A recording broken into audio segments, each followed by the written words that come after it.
All right.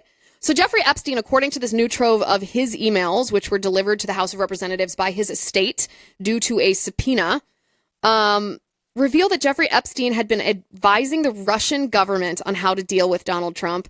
Again, it feels grisly to laugh at any of this because obviously what underpins all of this is Jeffrey Epstein's disgusting, gut-wrenching crimes against underage girls, which, by the way, is why people care so deeply about the Jeffrey Epstein files. It's why people are always fixated on it.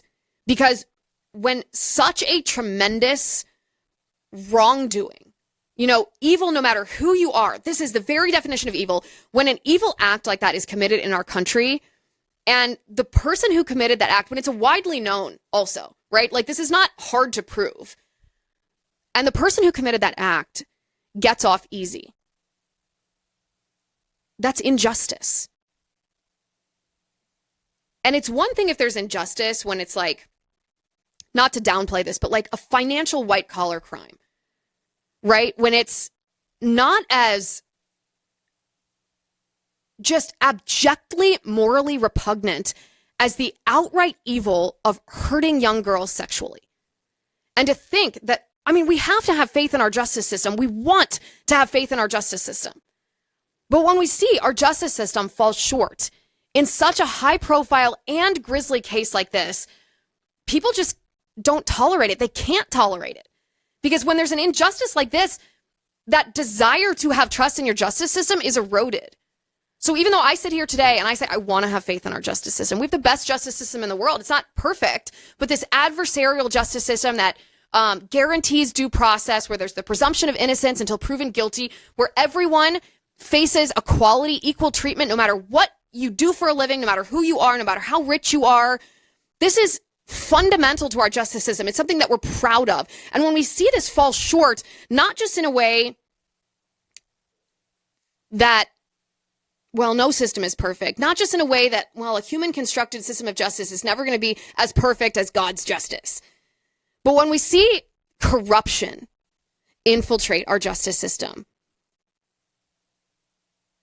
then we worry about whether we can have faith in this system and whether, if injustice was permitted or deliberately constructed for someone like Jeffrey Epstein because of how rich he was, because of how powerful he was, because of how connected he was, then that wasn't a one-time isolated incident. It means it can and it will happen again. And I don't know about you, but that's not something that I can stomach. All of that being said, that is the reason people care about the Epstein files. It's not just because people have this morbid curiosity of, dirty, juicy things that Jeffrey Epstein did. The reason we care about it is because of the injustice. That being said, there is some poetic justice in this particular email. This particular email this is a 2018 email in which Jeffrey Epstein is giving advice to Vladimir Putin about Donald Trump. He's offering insight on Donald Trump in order to help the Russians stage whatever it is the Russians were staging, their efforts against Donald Trump. And the reason that I said there's some dark humor associated with this is because think about Russiagate. Think about how many years we spent hearing the Democrats claim that Donald Trump was colluding with Vladimir Putin. Russia, Russia, Russia. Vladimir Putin is just the puppeteer and Donald Trump is the puppet. Russia has engaged in electioneering. They've meddled in the 2016 election. That's why Donald Trump was elected instead of Hillary Clinton. How many years did we hear that Trump was a Russian asset? Constantly, viciously, from the mainstream media, from Democrat influencers, from elected Democrat officials. And yet the truth of the matter is the actual meddling, the actual meddling and the actual collusion with Russia came from Jeffrey Epstein, who hated Donald Trump, hated him, bitterly hated him, according to the lawyer of the victims, Bradley Edwards, according to Michael Wolff, who had inside access to Jeffrey Epstein, because he was hated. Donald Trump was hated by Jeffrey Epstein because Donald Trump cooperated with authorities and informed on Jeffrey Epstein once he found out what Jeffrey Epstein was doing with underage girls, the crimes that he was committing. Now you don't wonder so much, do you, why the House Democrats didn't want this entire trove released, why they wanted to selectively cherry pick particular emails that they thought that they could use to portray Trump, really falsely accuse him is what they're doing, falsely accuse him of being associated with Jeffrey Epstein's crimes because of this really weird, bizarre, obsessive fixation the Democrats have with trying to associate Donald Trump with Jeffrey Epstein's crimes, even though there's never been and there continues to be zero evidence that Donald Trump was involved with Jeffrey Epstein's crimes or even knew about Jeffrey Epstein's crimes. The Democrats want it to be true, so they are trying to convince you to ignore the evidence before your very eyes and believe them instead. Now, Jeffrey Epstein corresponded with some interesting people. And when I say interesting, I say that tongue-in-cheek here. I'm saying it's interesting why he would be corresponding with these people, not that the people themselves were particularly interesting. And we'll get to that in just a second, too. But the media's role in this whole thing, whether it's the New York Times tipping off Jeffrey Epstein that he was being investigated, again, that there was a follow-up investigation being conducted by law enforcement, or whether it's Michael Wolff, who portrays himself as a biographer, a reporter who writes books about rich and powerful people. You know, Michael Wolff was also advising Jeffrey Epstein on how to blackmail Trump. That's right. You heard me correctly. On how to blackmail Trump in order to hurt the Republican Party. This is a man who's supposed to be a biographer. He's just supposed to write and report about the people, to paint a picture of who they are. He is plotting with Jeffrey Epstein on how to blackmail Trump. If we can bring that up on the screen. This seems significant to me. Here we go. All right. This is from Michael Wolff. Now, this is back in 2015. Back in 2015, the end of December 15th, Michael Wolff writes to Jeffrey Epstein and says, I hear CNN planning to ask Trump tonight about his relationship with you. He's writing to Jeffrey Epstein, either on air or in the scrum afterwards. Now, don't you wonder, first of all, how did Michael Wolff hear about what CNN was planning to ask Donald Trump during a debate? I thought those questions were totally confidential. Oh, are they not? Jeffrey Epstein responded to Michael Wolff and said, if we were able to craft an answer for him, what do you think it should be? Hypothetically crafting an answer for Trump. This is what Michael Wolff responded to Jeffrey Epstein. He said, I think you should let him hang himself. If he says he hasn't been on the plane or to the House, then that gives you a valuable PR and political currency. There's the blackmail. You can hang him in a way that potentially generates a positive benefit for you. Or if it really looks like he could win, you could save him, generating a debt. Of course, it is possible that when asked, he'll say Jeffrey's a great guy and has gotten a raw deal and is a victim of political correctness, which is to be outlawed in a Trump regime.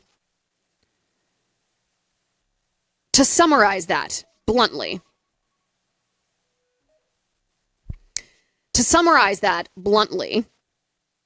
Michael Wolff was crafting Jeffrey Epstein's response to, he was then only candidate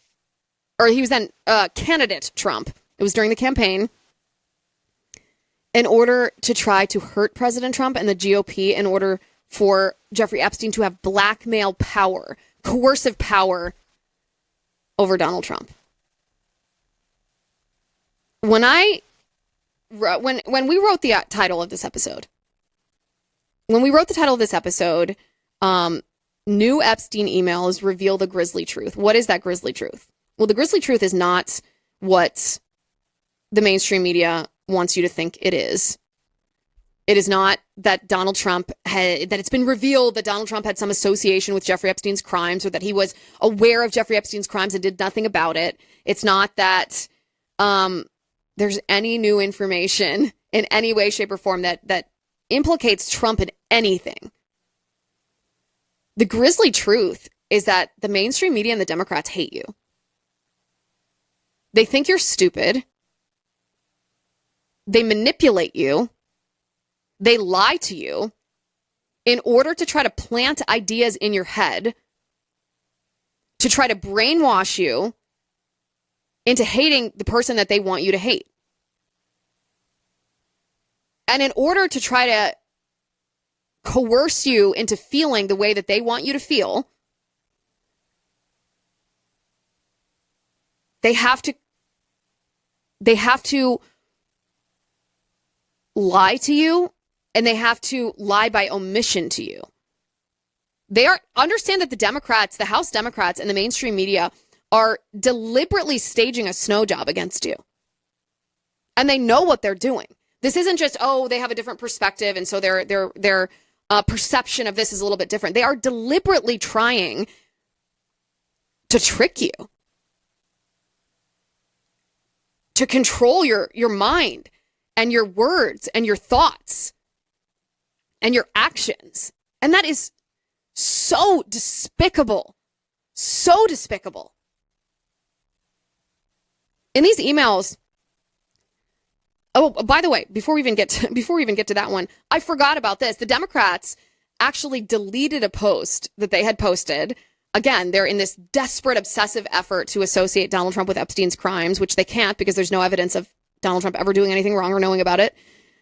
They posted a post accusing Donald Trump of spending Thanksgiving with Jeffrey Epstein, but in 2017, which would be while President Trump was president. That was during his first term.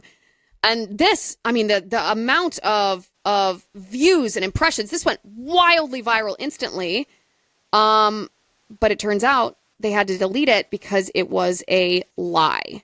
It was a hoax. They propagated a hoax because they so desperately want to believe this, and they want you to believe this, and they have absolutely no respect for the truth. None. They have no moral compass whatsoever. None.